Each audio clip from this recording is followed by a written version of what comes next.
में हमने जेंगो का इंट्रोडक्शन देखा था। इंट्रोडक्शन में हमने देखा था कि फ्रेमवर्क क्या होते हैं, जेंगो क्या है, इसका यूजेज क्या है, हम जेंगो को यूज़ करते हुए क्या अचीव कर सकते हैं। इसके अलावा कौन सी बड़ी कंपनीज़ है जो जेंगो को यूज़ कर रही हैं।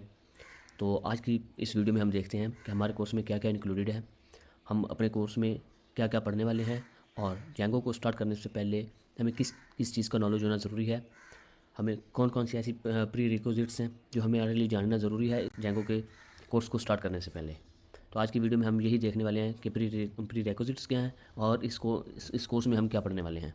है कि जेंगो में हमने काम करना है, जेंगो में वेब डेवलपमेंट करनी है, तो आपने डायरेक्ट जेंगो में काम करना स्टार्ट कर दिया, प्रोजेक्ट क्रिएट किया और डेवलपमेंट शुरू कर दी। ऐसे नहीं है, जेंगो में काम करने के लिए आपको पहले से कुछ टेक्नोलॉजी का नॉलेज होना ज़रूरी है, जिनमें हमारे पास आ जाता है HTML CSS और पाइथन के सिंटैक्स वगैरह, इंडेंटेशंस, और पाइथन का कुछ बेसिक नॉलेज होना भी ज़रूरी है। क्योंकि ये पाइथन का फ्रेमवर्क है तो इसलिए ये पाइथन को यूज़ कर रहा है, तो हमारे लिए पाइथन को भी जानना ज़रूरी है अगर हमने जेंगो में काम करना है। तो पाइथन का नॉलेज एडवांस लेवल पे ना सही, लेकिन बेसिक नॉलेज इसके लिए बहुत ज़रूरी है, तभी आप जेंगो में काम करना स्टार्ट कर सकते हैं। तो जेंगो में काम स्टार्ट करने से पहले आपको पाइथन के सिंटैक्स, उसकी इंडेंटेशंस, डेंडर्स, स्ट्रिंग्स और इस तरह के बेसिक नॉलेज जो है, प्रिंट एफ, ये चीज़ें आपको जानना ज़रूरी हैं। इससे पहले कि आप जेंगो में प्रोजेक्ट क्रिएट करके अपना काम स्टार्ट करें, पहले आप पाइथन के सिंटैक्स को ट्रीट कर लें। पाइथन के सिंटैक्स को जान लें, जेंगो में काम कर सकते हैं। देन ही हम क्या है, सबसे पहले हम जेंगो में रिक्वायरमेंट की बात करें तो आपको पाइथन का सिंटैक्स आना ज़रूरी है, इंडेंटेशन वगैरह, पाइथन के अंडरस्टैंडिंग और पाइथन का बेसिक नॉलेज। मैं पाइथन के एडवांस कोर्स की बात नहीं कर रहा, एडवांस नॉलेज की बात नहीं कर रहा, बेसिक नॉलेज जो कि आपको रिक्वायर्ड है। क्योंकि ये पाइथन का फ्रेमवर्क है और ये पाइथन को यूज़ कर रहा है, तो हमें पाइथन का नॉलेज, बेसिक नॉलेज आना ज़रूरी है। इसके लिए जेंगो में कोई आपको प्योर नॉलेज नहीं required. Control structures, conditional loops, if else, switch statement, ये इस तरह की बेसिक प्रोग्रामिंग जो नॉलेज है वो भी आपको ज़रूरी है। बेसिक नॉलेज, प्रोग्रामिंग का बेसिक नॉलेज होना आपके पास ज़रूरी है।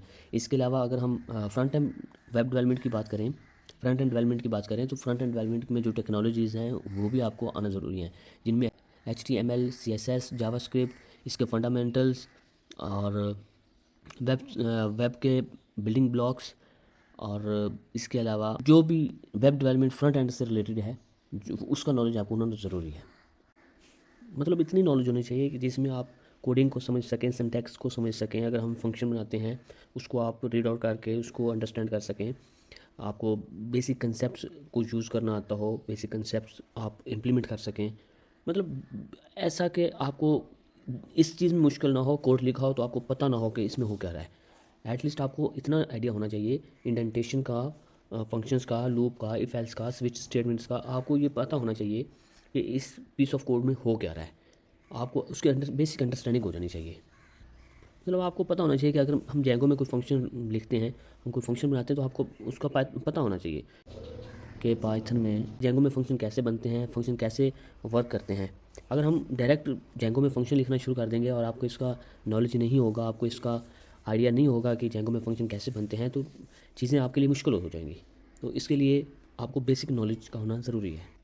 का बेसिक टू एडवांस कोर्स, इसमें आपको सारे जेंगो के कंसेप्ट सिखाऊंगा कि जेंगो में हम प्रोजेक्ट कैसे क्रिएट करते हैं, इसमें हम डायरेक्टरीज कैसे बनाते हैं, एप्लीकेशन कैसे सेट करते हैं, राउट कैसे सेट करते हैं, टेम्पलेट्स कैसे सेट करते हैं। ये सारी चीज़ें हम सीरीज़ में देखेंगे 1 बाय 1, और जो है हम इसको डेप्थ में देखेंगे।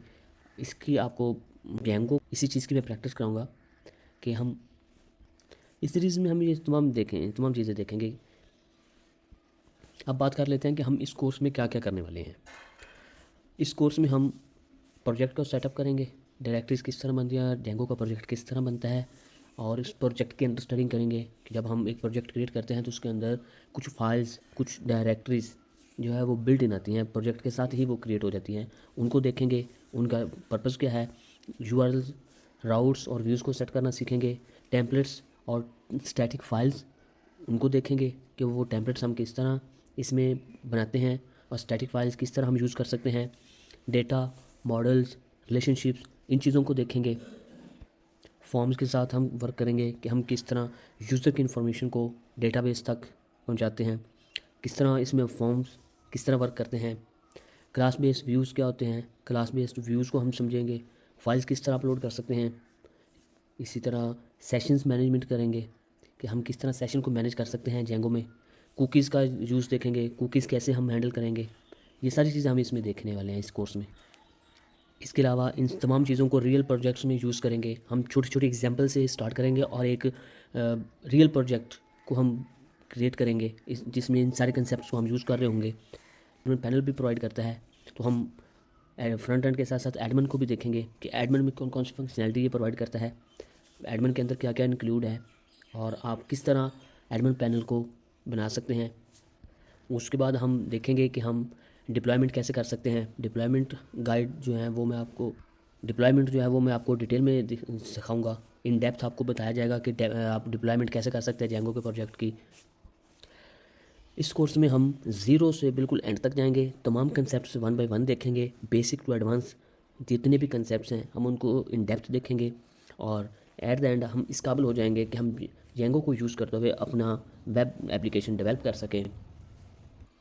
इस कोर्स के रोड मैप को अगर हम समराइज़ करें तो इसके लिए हमें प्रोग्रामिंग की बेसिक नॉलेज होनी चाहिए। फ्रंट एंड डेवलपमेंट के जो टेक्नोलॉजी यूज़ हो रही हैं उनका बेसिक नॉलेज होना चाहिए, जिनमें HTML CSS functions HTML CSS JavaScript और डेटा स्ट्रक्चर्स, इनका नॉलेज आपको होना ज़रूरी है। उसके अलावा जो बेसिक कंसेप्ट हैं प्रोग्रामिंग के, लूप्स हैं, स्टेटमेंट्स हैं, फंक्शंस हैं, इन चीज़ों को, वेरिएबल्स को डिक्लेयर करना, ये सारी चीज़ें आपको बेसिक नॉलेज में शामिल हैं, तो ये आपको आनी ज़रूरी हैं। आज की इस वीडियो में इतना ही था कि इस वीडियो में, तो इंशाल्लाह मिलते हैं नेक्स्ट वीडियो में। तो काइंडली लाइक सब्सक्राइब कर दीजिएगा। अगर किसी चीज़ की समझ नहीं आई, किसी स्टेटमेंट की समझ नहीं आई, कोई भी ऐसी चीज़ जो आप पूछना चाहें तो कमेंट सेक्शन में आप पूछ सकते हैं।